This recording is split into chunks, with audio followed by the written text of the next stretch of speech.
Kan orang yang beriman banyak, yang beriman banyak yang harus dijadikan pemimpin kita. Siapa? Orang yang beriman mendirikan sholat, artinya pribadinya baik, menunaikan zakat, dermawan, sosial tinggi, kasih sayangnya tinggi, dan dia tunduk atas hukum.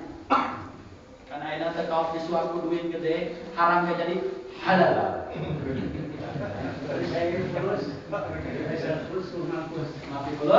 Mampus.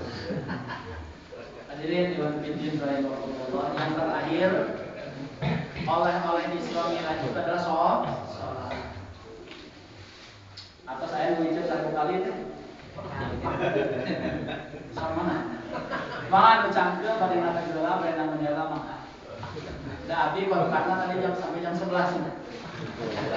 Aduh berat mantap. Mual Pak Mal gitu.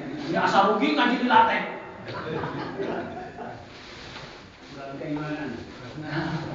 Bukan kurang keimanan, perang melawan hawa.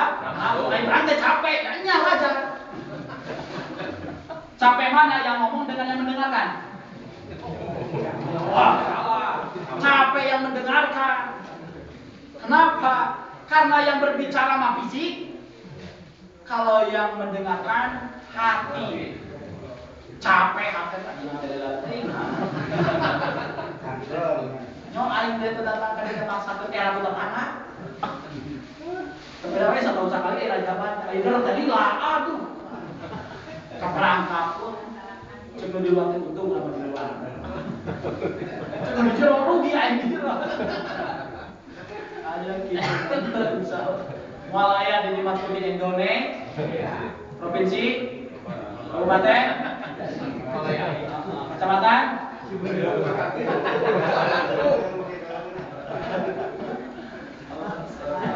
Relax aja, nggak usah dipaksa-paksa. Amal kamu bapak, ada tuh. Ajengan terbuka surga, DKM terbukaan. Bebas alhamdulillah. Paman siapa ini, paman siapa? Yang terakhir saja. Kita lihat oleh sholat. Intisarinya dari sekian banyak amalia yang Allah perintahkan, yang langsung Allah tidak berwasilah Jibril adalah apa? Sholat. Perintah-perintah yang lain mah wasilah Jibril. Ya kan? Kurang lebih.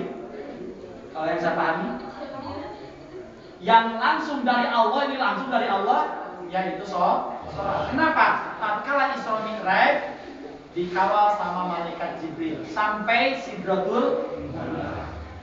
Di Sidratul Muntaha itu maka perpestawan bertemu dengan Allah mah Jibril ketiasa itu.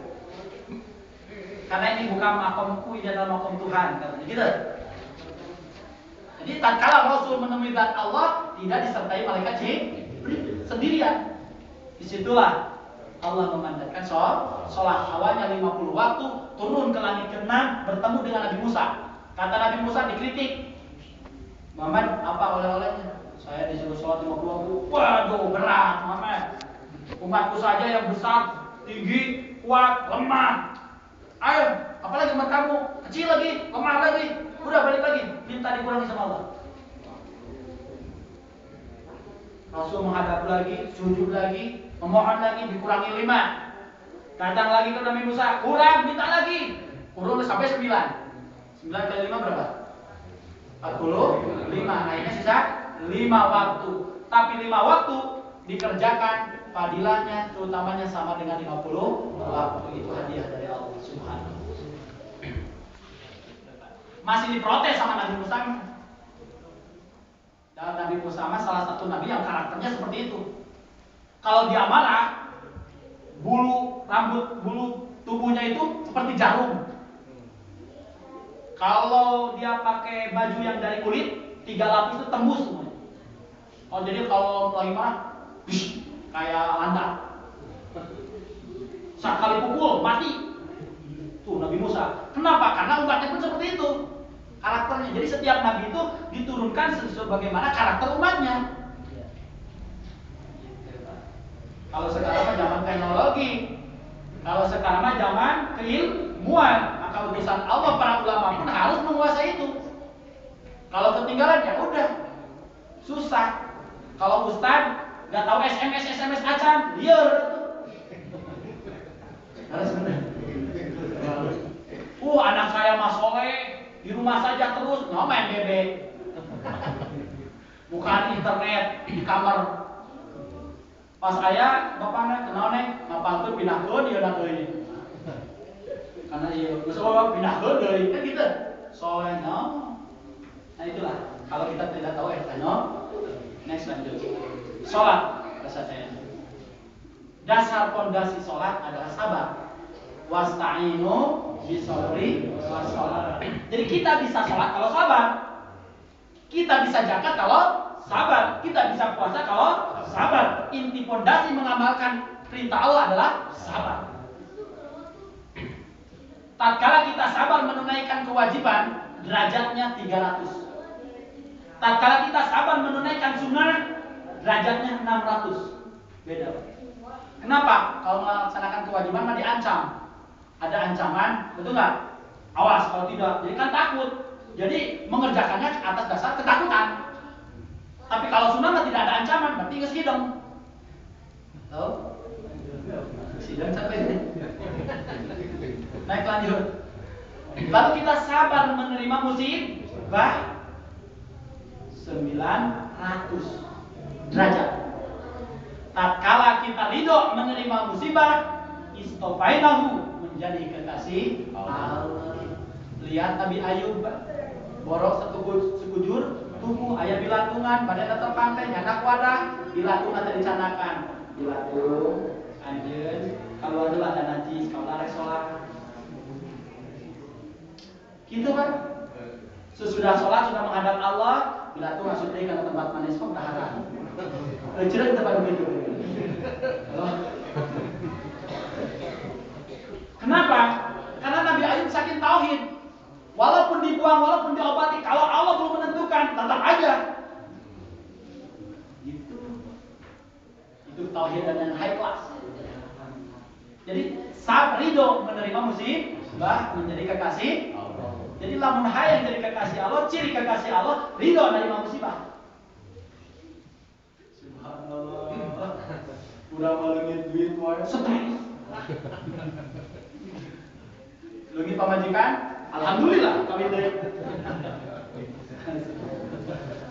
Next lanjut sholat. Sekarang pada sadayana hikmah yang mungkin kalau bahasan yang lain sudah pada maklum ya. Saya baca dalam sesuatu mujizat Al-Quran. Di situ ada hikmah sholat. Di antaranya supaya kita lebih semangat melaksanakan sholat, lebih khusyuk. Yaitu sholat itu bisa menyehatkan jasmani, bisa menyehatkan ruhani. Kenapa menyehatkan jasmani? Karena gerakan sholat itu seperti senam yoga. Tahu senam yoga? Asal prakteknya benar. Rukun dan sunnahnya harus tepat. Contoh. Ya, ini. Allahu Akbar. Artinya, Bismillahirrahmanirrahim sampai Fatihah dan seterusnya. Terus rukun ya, Allahu Akbar. Cangkeng, betah ka Batak tuh, Pak. Kok mau sholat subuhnya?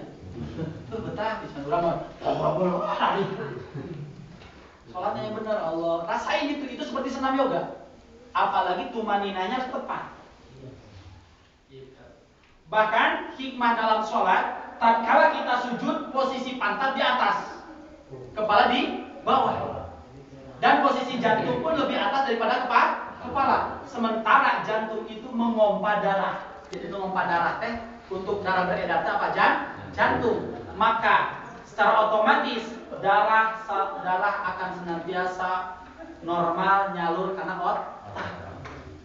Sementara otak membutuhkan stok oksigen, dan stok oksigen itu bisa dapat tatkala ada saluran darah. Sel pembuluh darah yang ada dalam otak itu akan maksimal bekerjanya sehingga otaknya jadi cerdas. Ternyata dengan fungsi sholat kita bersujud, kita akan cerdas otaknya. Apalagi sholat malam, subhanallah sujudnya lama.